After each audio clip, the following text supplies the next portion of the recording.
जय श्री कृष्णा। आप सभी का मेरे इस चैनल पर बहुत बहुत स्वागत है। आज हम इस वीडियो में आप सबके लिए लेकर आए हैं आषाढ़ मास के शुक्ल पक्ष में आने वाली एकादशी देवशयनी की कहानी। तो चलिए अब हम कथा शुरू करते हैं। उससे पहले अगर आप मेरे इस चैनल पर नए हैं तो मेरे इस चैनल को सब्सक्राइब करें और आपको मेरी ये कहानियाँ अच्छी लगें तो कमेंट में जय श्री कृष्ण ज़रूर लिखें। देवशयनी एकादशी की कहानी कुछ इस प्रकार है। युधिष्ठिर ने पूछा, भगवान, आषाढ़ के शुक्ल पक्ष में कौन सी एकादशी होती है? उसका नाम और विधि क्या है, यह बताने की कृपा करें।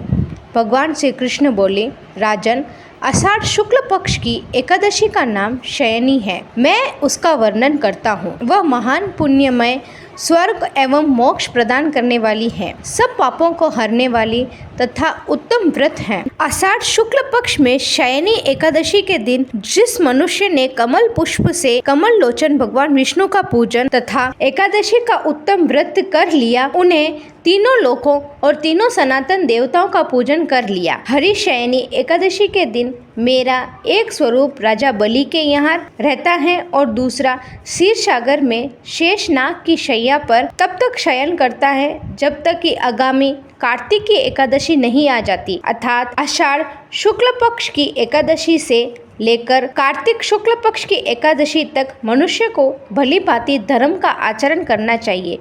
जो मनुष्य इस व्रत का अनुष्ठान करता है वह परम गति को प्राप्त होता है। इस प्रकार यत्न पूर्वक इस एकादशी का व्रत करना चाहिए। एकादशी की रात में जागरण करके शंख, चक्र और गदा धारण करने वाले भगवान विष्णु की भक्ति पूर्वक पूजा करनी चाहिए। ऐसा करने वाले मनुष्य के पुण्यों की गणना करने में चतुर्मुख ब्रह्मा जी भी असमर्थ हैं। राजन, जो इस प्रकार भोग और मोक्ष प्रदान करने वाले सर्व पापहारी एकादशी के उत्तम व्रत का पालन करता है, वह जाति का चांडाल होने पर भी संसार में सदा मेरा प्रिय होता है। जो मनुष्य दीपदान, पलाश के पत्ते पर भोजन और व्रत करते हुए चौमासा व्यतीत करता है वह मेरा प्रिय है। चौमासे में भगवान विष्णु सोए रहते हैं, इसलिए मनुष्य को भूमि पर शयन करना चाहिए। सावन में साग, भादवे में दही, आसोज में दूध, कार्तिक में दाल का त्याग कर देना चाहिए। अथवा जो चौमासे में ब्रह्मचर्य का पालन करता है वह परम गति को प्राप्त होता है। राजन, एकादशी के व्रत से ही मनुष्य सब पापों से मुक्त हो जाता है, अर्थात सदा इसका व्रत करना चाहिए। कभी भी एकादशी का व्रत भूलना नहीं चाहिए। शयन और बोधिनी के बीच में जो कृष्ण पक्ष की एकादशियाँ होती हैं, गृहस्थ के लिए वह ही व्रत करने योग्य है। अन्य मासों की कृष्ण पक्ष की एकादशी गृहस्थ के रखने योग्य नहीं होती।